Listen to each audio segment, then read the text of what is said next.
और सत्ता में हमारी अगली खबर देश के उन करोड़ों न्यूज मित्रों से जुड़ी है जिन्होंने अपनी मेहनत की कमाई से छोटी छोटी सेविंग सहारा इंडिया में निवेश की, इस उम्मीद के साथ कि एक दिन ये रकम मुसीबत में उनका सहारा बनेगी। लेकिन कंपनी के डूबने के साथ उनकी उम्मीदें भी डूब गई। अब ऐसे करोड़ों सहारा पीड़ितों को मोदी सरकार ने बड़ा सहारा दिया है। शुभ समाचार यह है कि सहारा में फंसे हुए पैसों की धन वापसी होगी। आज केंद्रीय गृह और सहकारिता मंत्री अमित शाह ने सहारा रिफंड पोर्टल लॉन्च कर दिया। इसलिए आपसे जुड़ी इस खबर पर हमने भी सत्ता की छोटी लेकिन बहुत काम की कुंजी तैयार की है, जिसमें आपके हर सवाल का जवाब है। सबसे पहले समझिए सहारा में आपका फंसा हुआ पैसा वापस कैसे मिलेगा। इसके लिए सबसे पहले आपको रिफंड पोर्टल पर रजिस्ट्रेशन कराना होगा। पोर्टल का नाम नोट कर लीजिए।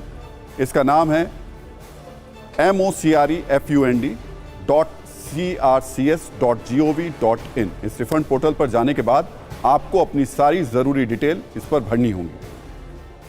अब आपके मन में यह सवाल होगा कि रजिस्ट्रेशन के बाद क्या होगा। तो जो डॉक्यूमेंट्स आपने रिफंड पोर्टल पर अपलोड किए हैं उनका 30 दिन के अंदर वेरिफिकेशन किया जाएगा।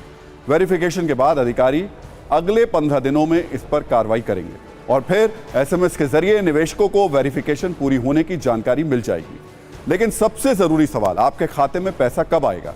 तो बता दें, एसएमएस आने का मतलब है कि आपका ऑनलाइन क्लेम अप्रूव हो गया है। इसके बाद खाते में निवेश की रकम ट्रांसफर कर दी जाएगी और क्लेम सक्सेसफुल वेरीफाई होने की तारीख से 45 दिनों के बाद रकम सीधे बैंक अकाउंट में जमा हो जाएगी। सबसे बड़ी बात यह कि आवेदन के लिए कोई भी तय तारीख नहीं है। आज से लेकर निवेशक जब तक आवेदन करेंगे उन्हें पैसा वापस मिलता रहेगा। तो जो भी न्यूज मित्र सहारा से धन वापसी के लिए रिफंड पोर्टल पर रजिस्ट्रेशन कराने वाले हैं वो एक और जरूरी बात को नोट कर लें, क्योंकि सत्ता की अगली कुंजी में हम आपको बताने जा रहे हैं कि आपको रजिस्ट्रेशन के लिए किन दस्तावेजों की जरूरत होगी। नाम और पते से जुड़ी कुछ जरूरी जानकारी के साथ अपना सदस्यता नंबर भी जरूर रखें, यानी वो नंबर जो सहारा में निवेश के वक्त आपको दिया गया था। यह आपकी पासबुक या फिर किसी जमा रसीद पर मिल जाएगा। जमा खाता संख्या यानी वो अकाउंट नंबर जिसमें आपका पैसा निवेश किया गया, यह भी आप पासबुक या किसी रिसीप्ट से प्राप्त कर सकते हैं।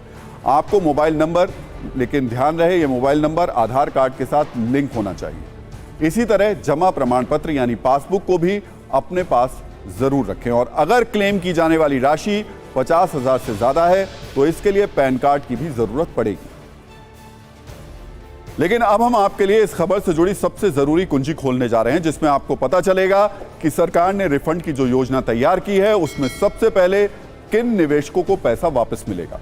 सबसे पहले उनकी धन वापसी होगी जिन्होंने सहारा क्रेडिट कोऑपरेटिव सोसाइटी लिमिटेड में निवेश किया था। लेकिन ध्यान रहे यह निवेश 22 मार्च 2022 के पहले का होना चाहिए। इसी तरह जिन्होंने सहारियन यूनिवर्सल मल्टीपर्पज सोसाइटी लिमिटेड और हमारा India credit cooperative society limited में पैसे इन्वेस्ट किए थे उन्हें भी पहले रकम वापस मिल जाएगी।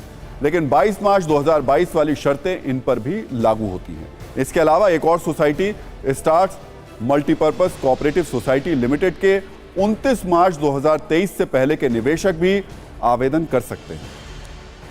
निवेशकों को यह रकम सरकार सेबी यानी securities and exchange board of India के खाते से वापस करेगी। आज रिफंड पोर्टल लॉन्च करते वक्त अमित शाह ने बताया कि करीब 4 करोड़ लोगों को शुरुआती तौर पर इसका फायदा होगा और करीब 5,000 करोड़ रुपए वापस किए जाएंगे। लगभग 1,07,00,000 निवेशकों को ये पोर्टल के अंदर पंजीकरण करने का अधिकार है, जिनकी पूरी राशि लौटाई जाएगी। और कुल मिलाकर 4 करोड़ निवेशक हैं जिनको 10,000 रुपये तक की राशि प्रथम दृष्टि से उनको वापस दी जाएगी। जिन्होंने निवेश नहीं किया है इसको किसी भी तरह से यहां से रिफंड नहीं मिल सकता, और निवेश जिन्होंने किया है इसको कोई रोक नहीं सकता। दोस्तों प्लीज वीडियो को लाइक और सब्सक्राइब जरूर करें।